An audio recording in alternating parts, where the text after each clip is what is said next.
So one thing I love teaching, well, I need to teach my whippets is the off cue. I find it an essential cue, whether it's because they're on the sofa and I would like them to get off, or it's because they're on my counters and I would like them to get off.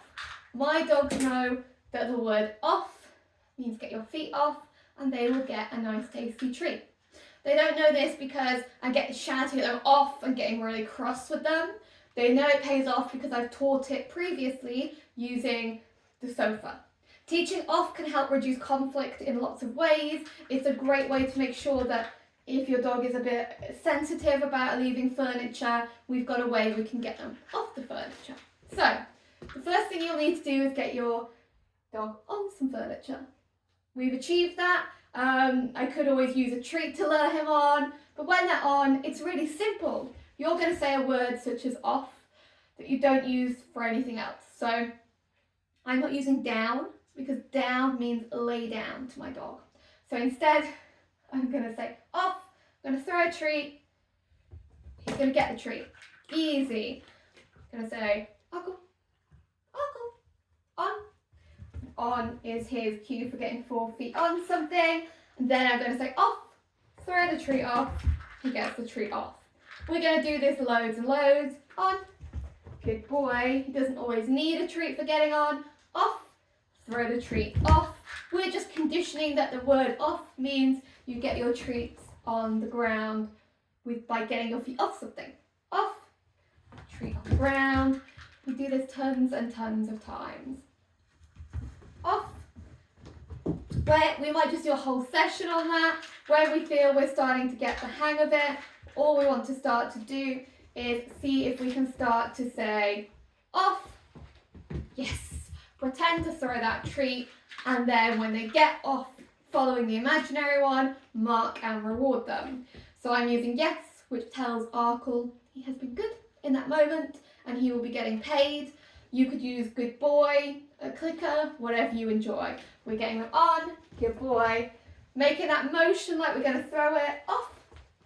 Yes, and then he's getting that treat for getting off. We're going to repeat this again loads of times. On, good boy, off. Yes. This is just so that we can start to not have to need that treat in our hand. We have to train that really deliberately. On, good boy, ready, off. Yes. And it might take quite a few sessions, but we should then be able to start to say off. Yes. Fading that hand gesture more and more, so that we can just shout off and they're going to come straight off without that hand gesture. I'm not sure we've worked on this enough, in all fairness, for us to do that. Off. And he's thinking about it. Yes. So I just faded that hand signal a bit more. On. Good boy. Arkle, off. Yes. Good boy. On. Good boy. Off. Yes. So you can see how I just gradually faded that hand signal. On. And we should be able to off. Yes. Reduce it more and more over time. On. Off. Yes. So that we don't need that hand signal. And again, I've actually not done a lot of this with Arkle. He's probably done most of that learning here, but it's something that is very helpful for counter surfing, for politely getting your dog off the sofa. You could also practice it with you sat down as well. On, because in real life you're probably going to be sat down potentially. Off, yes. You want to practice for whatever situations may pop up. On, good, off, yes. It's a good way, it's a good skill to teach for many different things. You can use this with the counters, you can use this with jumping up at people. Off.